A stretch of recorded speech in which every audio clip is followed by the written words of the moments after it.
¿cómo estáis? Me llamo José Manuel Echevarría, soy científico y escritor y os voy a presentar en unos minutos, ¿no?, un poquito de mi última novela, una novela que se titula El Caballero de Dios y que forma parte de una serie de 3 novelas dedicadas a los grandes naturalistas europeos de los siglos XVI, XVII y XVIII.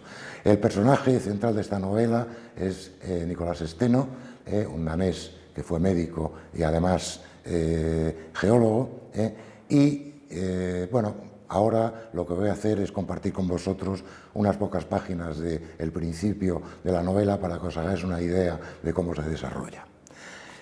Es el capítulo 2, se titula La peste, se desarrolla en Copenhague el 1 de septiembre de 1654 y empieza con una frase que dice: «Vive con la muerte en el pensamiento, el tiempo apremia, no somos sino sombras». Muerte. No había habido otra cosa en su vida durante aquel verano sino muerte. Nació con la palabra escrita en la pared del comedor de su casa y desde que aprendió a leer no pasó un solo día de sus 16 años de vida sin leerla en aquella lúgubre frase. Pero nunca hasta entonces había visto la muerte con sus propios ojos. Cuando su padre murió, él era todavía demasiado niño como para mirarla de frente y la pronta llegada de su padrastro cerró el hueco a cal y canto. Hasta el taller de orfebrería en el que su padre trabajaba siguió funcionando como si nada hubiese pasado, porque un orfebre sustituyó a otro orfebre en la silla, en los cinceles y en el lecho conyugal. Ahora, sin embargo, la negra muerte causada por la peste caminaba a diario por las calles de Copenhague. Era imposible no verla. Los muertos le fueron anónimos durante un tiempo, a veces gentes de nombres mencionados por su madre, pero desconocidos para él. Luego vinieron los muertos de nombre conocido, vecinos del barrio en el que vivía, algún familiar lejano. Finalmente, ahora mismo en realidad, la muerte adquiría por fin las facciones de un hombre al que quería y admiraba. Durante la madrugada anterior, la peste se había cobrado la vida del doctor Ole Borg. Fue un gran hombre, Niels, musitó Ole Borg en voz baja mientras contemplaba la silueta del cadáver sobre la cama, cubierto con una sábana para ocultar los terribles estragos de la enfermedad. Bien pudo haber abandonado la ciudad como hicieron otros médicos, pero él se quedó para ayudar a los enfermos. Ha dado su vida por los demás. Borg era solo 12 años mayor que su alumno, pero era su profesor de latín en el Colegio de Nuestra Señora. Era médico y lingüista, aunque también se interesaba por la botánica, la química y la naturaleza en general. Solía salir al campo con sus mejores alumnos en las tardes de verano y Niels Stensen nunca faltaba en el grupo. Niels era un chico especialmente despierto, reflexivo e inteligente, un alumno en cuyo futuro tenía depositadas muchas esperanzas. Su relación con su colega muerto había sido breve pero muy estrecha. El chico estaba destrozado desde que comprendió que Borg no sobreviviría y se veía que ya no podía controlar más su tensión emocional. ¿Por qué no se marchó de la ciudad si la peste no tiene cura? Explotó el muchacho al borde de las lágrimas, una efusión que en su estricta educación luterana no se le permitía exhibir en casa. Muchos que son más jóvenes que él lo hicieron. Él era ya muy mayor para enfrentarse a esta calamidad. Nadie se lo hubiese reprochado. Porque la peste era su mortal enemiga, aclaró el profesor, y los hombres valientes como él no huyen del enemigo cuando se presenta. A lo largo de su vida, la peste se llevó a sus padres, a su hermana, a su cuñado, a sus 2 primeras esposas y a una de sus hijas. Siendo médico, huir de la peste hubiese sido como renegar de todos ellos. Por eso se quedó Niels, por eso terminó volviendo la cabeza hacia su alumno. Andaba el profesor Borg acabando la frase cuando 2 mujeres entraron silenciosamente en la habitación. Una era Magdalena Motzel, la viuda de Borg. La otra, Anne Nilsdatter, la madre del muchacho. La casa de Niels quedaba a poco más de 50 pasos de la del fallecido doctor y alguien se habría apresurado a avisar a Anne de su muerte. Las normas al respecto de los fallecimientos por peste eran terminantes. Se debían comunicar de inmediato a las autoridades y nadie debía entrar en la casa hasta que el cadáver no hubiese sido retirado junto con toda su ropa y sus objetos personales, para incinerarlo luego todo en los lugares prescritos. Con la epidemia ya en recesión, Se extremaba el celo en vigilar su cumplimiento y el tiempo apremiaba. El tiempo apremia, no somos sino sombras, recordó Niels. Nada más podía hacer allí, así que dejó a su profesor con las dos mujeres en la habitación, abandonó la casa y se puso a caminar por la calle sin rumbo fijo. El doctor Worm había sido para él mucho más que un vecino médico que acudía a su casa cuando alguien enfermaba. Fascinado por la naturaleza, le explicó que durante su viaje por Italia había visitado los famosos gabinetes de objetos naturales de los filósofos Ferrante Imperato y Ulisse Aldrovandi, lo que al regresar a Copenhague le movió a comenzar la colección que guardaba en su casa, resultado de décadas de búsquedas e investigación. Hacía algo más de 2 años que se la mostró por primera vez y quedó tan maravillado que comenzó a pasarse por allí entre 2 y 3 tardes a la semana para contemplarla y hablar sobre ella con el doctor, que lejos de incomodarse parecía disfrutar con las conversaciones. Recordaba muy en especial una que se desarrolló recientemente delante de un hermosísimo diente de narval que el doctor exhibía fijo en la pared. «Debes saber, muchacho», le dijo Worm, que hasta los filósofos más ilustres cometen a veces errores graves basados en supercherías. Eso que ves en la pared es el diente de un narval macho, una pequeña y esquiva ballena que habita el mar muy al norte y que muy rara vez se deja ver por estas aguas. Nadie conoce el porqué de ese descomunal diente, pero los balleneros que faenan en el norte lejano saben muy bien que se trata de un diente y que solo los machos lo poseen. Sin embargo, son muchos, y no siempre ignorantes o simples, quienes sostienen que son cuernos de unicornio. ¿Y qué es un unicornio, doctor? Un ser mítico que nadie ha visto jamás, le respondió Worm con sorna, y que se suele representar como un bello caballo blanco que lleva en su frente un cuerno único que es idéntico a ese diente que ves. No son pocos los filósofos que creen en ese embuste, aunque debo reconocer que probablemente ninguno de ellos sabe que los narvales existan o que sean como son.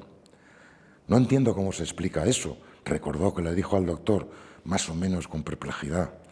El cuerno de unicornio es un gran negocio, Niels, le respondió Worm. La leyenda asegura que tiene grandes propiedades curativas. Los balleneros que la conocen venden los dientes de los narvales a los boticarios sobre pretexto de tratarse de cuernos de unicornio encontrados en las islas del lejano norte durante sus viajes. Crédulos o no, los boticarios muelen los dientes, envasan el polvo y venden los frasquitos a los médicos de los ricos a precios muy elevados. Por su parte, los médicos multiplican el precio cuando prescriben el remedio a sus adinerados pacientes. Como ves, todo el mundo gana. ¿Y los enfermos se curan? Lo dudo, pero no me he conformado con eso. Yo mismo he preparado ese polvo y se lo he suministrado a distintos animales enfermos sin obtener curación alguna, así que mi duda está bien fundamentada. Además, el cuerno de unicornio no es el único caso, muchacho. También están las lenguas de piedra. Ven, te las mostraré.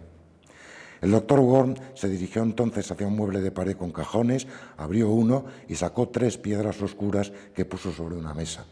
Eran duras y pesadas y tenían forma triangular. Una de ellas era brillante y mostraba los bordes ligeramente aserrados. ¿Qué son esas piedras? Se conocen como lenguas de piedra, pero nadie sabe lo que son, aunque también tienen su leyenda. Se remonta a los tiempos del apóstol San Pablo, pero lo que cuenta no se menciona en sus epístolas. Supuestamente, sucedió que estando el apóstol en la isla de Malta, un lugar muy seco y rico en serpientes, una gran víbora de una clase muy venenosa le mordió en un pie. Sin inmutarse, porque la mordedura no le afectó, San Pablo se retiró la serpiente del pie y sus colmillos cayeron al suelo al instante, convertidos en lenguas de piedra. Creadas por un milagro que libró al apóstol de los mortales efectos del veneno, se dice que las lenguas de piedra también poseen propiedades curativas para las personas y los animales, como el cuerno de unicornio. Y también se venden como medicina. Igual de bien, muchacho. En la isla de Malta abundan esas piedras y no pocos hacen un estupendo negocio traficando con ellas en Italia y en otros lugares de Europa, incluso el reino de Dinamarca. Dicen que por un milagro esas lenguas de piedra llueven sobre la isla en las noches sin luna, cuando reina la oscuridad total, y que por eso no se agotan nunca. ¿Tampoco curan? No lo sé, Niels, no lo sé. Conozco bien a algunos colegas que pretenden que sí y no todos me parecen unos zoquetes. Pero ocurren o no, quiero que hoy aprendas una cosa importante de todo esto. Quítate las lentes que te muestran las sombras de las cosas en lugar de las cosas en sí. Si lo haces, lograrás ver tan claro como te sea posible, aunque no halles en ello todas las respuestas que buscas. Cuando estuve en Montpellier, me hablaron de un médico que se llamaba Guillaume Rondelet. Ejerció como médico hará como un siglo, era hijo de boticario y conocía muy bien ese negocio. Opinaba que las lenguas de piedra no eran más que dientes de tiburón convertidos en piedra, pero no aireó mucho su opinión y solo la reflejó en un gran libro sobre el mar en el que quedó medio oculta. En todo caso, nadie le creyó entonces ni le cree ahora. Los pasos sin rumbo terminaron por llevar al joven Niels Stensen a la orilla del mar. En la soledad y al abrigo de miradas indiscretas lloró a su maestro muerto, aunque no pudo ser por mucho tiempo. El profesor Borg apareció por detrás al cabo de unos minutos y puso una mano sobre su hombro. Hemos perdido a un gran amigo, Niels, pero la vida continúa. El frío terminará con la peste muy pronto y las cosas regresarán a su rutina. En 2 años acabarás tus estudios en el colegio e irás a la universidad. ¿Sabes ya qué deseas estudiar? Quiero estudiar medicina, respondió el muchacho con decisión. Bien, aprobó Borg. Seguro que tus padres apoyarán tu elección. Cuando ingreses en esa facultad deberás elegir un preceptor que te guiará durante tus estudios. Conozco a un profesor de anatomía que podría hacerlo tan bien como lo hizo conmigo. Su nombre es Thomas Bartholin y te aseguro que ese nombre tiene prestigio. Llegado el momento hablaré con él sobre eso, si te parece bien. Naturalmente, profesor Borg, asintió Niels. Le quedaré muy agradecido por hacerlo. De acuerdo, concluyó Borg.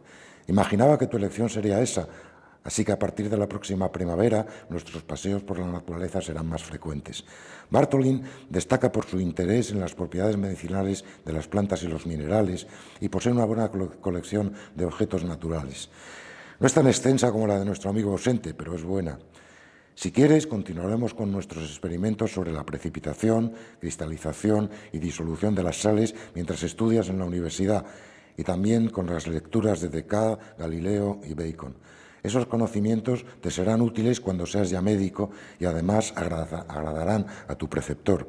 Será importante que mantengas una buena relación con él, aunque te conozco lo suficiente como para saber que eso no debe preocuparme, terminó con una sonrisa.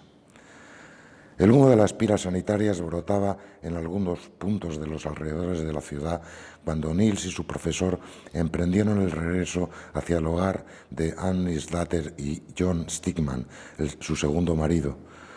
Ya no era, sin embargo, tan abundante como lo fue en pleno verano, y Niels no pudo sino preguntarse a qué podía deberse que las epidemias de peste terminasen a menudo por sí solas al acabar el estío.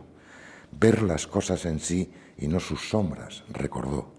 Lo intentaría con todas sus fuerzas. Bien, habéis conocido en estas pocas páginas a un jovencísimo Niels Stensen, Nicolás Steno, después que llegó a ser un gran científico en su época, un hombre con fama y con éxito que al final de su vida hizo una pirueta que nadie pudo entender muy bien, pero así fue. En este libro no digo yo que podáis conocer la verdad, toda la verdad y nada más que la verdad, porque la verdad histórica sobre Niels Stensen, sobre ese episodio de su vida, no se conoce, pero sí podréis conocer, leyéndolo, ¿no?, las conjeturas de un escritor que ha dedicado mucho tiempo a sopesar las diferentes hipótesis que hay sobre el asunto y que ha elegido la que le ha parecido más creíble y al mismo tiempo más humana y más adecuada para construir una buena historia. El libro lo tenéis ya a disposición para que lo compréis cuando queráis en la página web de Editorial Sicomoro, de manera que si os apetece leerlo podéis empezar, yo diría que mañana mismo. Animaos, gracias y si lo leéis que os guste mucho mi libro.